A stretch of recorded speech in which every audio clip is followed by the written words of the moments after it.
오늘의 특징 종목 소개와 전망을 안내드리는 오특TV 방송을 시작하도록 하겠습니다. 이번 영상 종목은 대한전선이 되겠는데요. 대한전선이 깊은 하락 이후에 오늘 상한가에 도달하는 기염을 토했습니다. 거래량도 아주 많이 발생하면서 추가 상승을 기대할 수 있는 그런 자리에 와 있다라고 할 수 있고, 오늘 거래 대금은 삼성전자에 이어서 두 번째 랭크가 되었습니다. 그만큼 대한전선에 관심이 많이 증폭된 그런 상황이다라고 할 수 있습니다.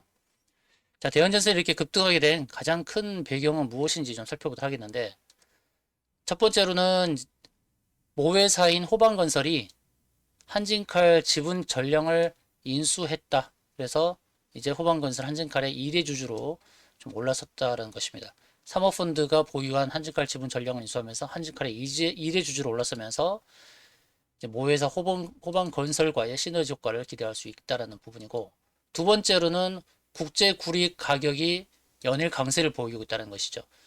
구리 가격 상승이 나타나면서 이제 원자재 상승분을 전선 가격에 전가할 수 있다는 것이죠. 이미 보유하고 있는 구리로 인해서 원자재가 상승하면은 그것을 이제 보유하고 있는 이 케이블 가격을 높게 형성시켜서 판매할 수 있기 때문에 수익성이 개선될 수 있다는 것입니다. 이미 구리는 확보하고 있으니까요. 이미 오른 구리를 산다는 것은 부담이 되겠지만, 구리를 확보한 상태에서 원자재 가격이 오르기 때문에 케이블을 생산하는, 판매하는 이런 대한전선한테는 굉장히 이득이 될 수 있는 부분이죠. 그러다 보니까 대한전선만 오른 게 아니라 오늘 대원전선 이 종목도 급등이 나왔습니다. 대한전선의 이제 수급 상황도 괜찮다고 볼 수 있죠. 이틀 동안 외국인이 106억을 샀습니다.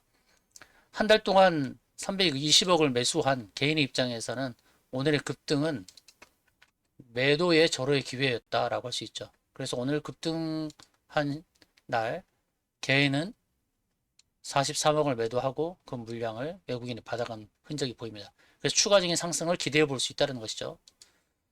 자, 하나씩 정리해 보도록 하겠습니다. 대한전선이 재무적인 부분을 보면 작년도에 매출액 1.9조, 그 영업이익은 392억, 당기순이익 155억인데 시총이 2조 3천억입니다.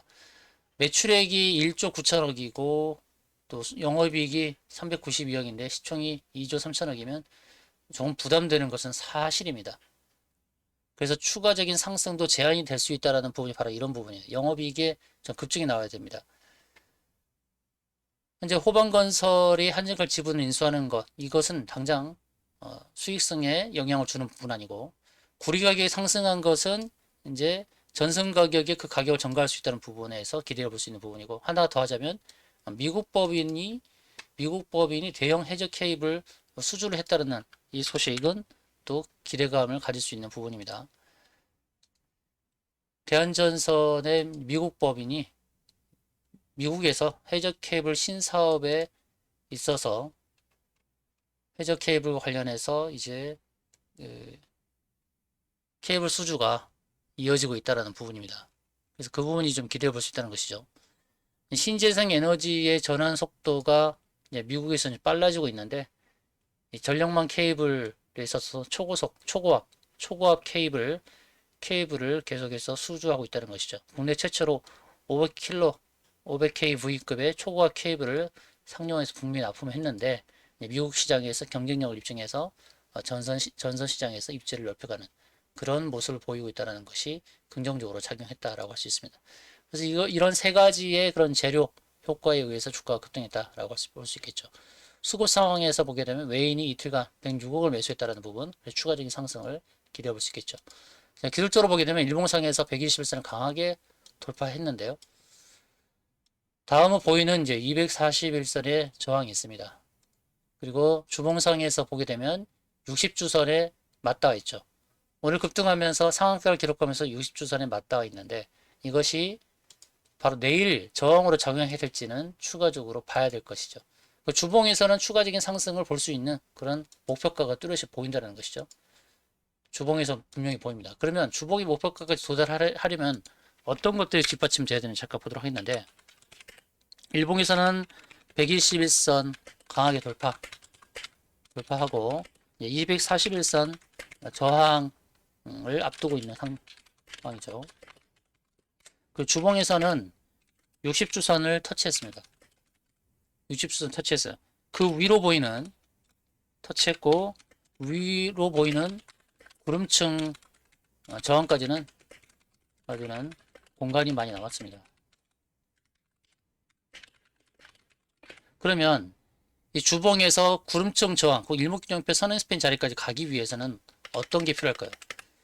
대한전선은 코스피 200에 편입되어 있어요. 코스피 200에 편입되어서 공매도도 상당히 많이 진행됩니다. 공매도 보시면 3월 24일, 25일 약 이틀간 14%, 16% 거래 매매 비중에서 이렇게 많은 비중의 공매도가 나타나고 있다는 것이에요. 그때 공매도를 진행했던 게 1,500원대였죠. 그럼 오늘 1,850원이니까 이 공매도는 엄청난 손해를 보고 있다는 것이죠. 쇼 커버링을 해야 됩니다. 쇼 커버링을 하기 때문에 이제 공매도는 활기를 치기가 어렵죠. 공매도 비중이 점차 줄어들 수 있는 여건입니다.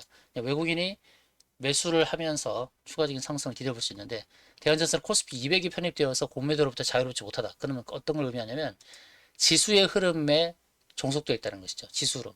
근데 지수는 좀 피로감을 느낄 수 있는 상황이 왔다는 것입니다. 코스피 지수를 보게 되면 피로감을 느낄 수 있는 저항대, 61선 저항대를 만나고 있는 상황이라서 지수의 흐름과 연계해서 봐야 된다는 것입니다. 그래서 주봉의 목표가, 이 주봉의 목표가를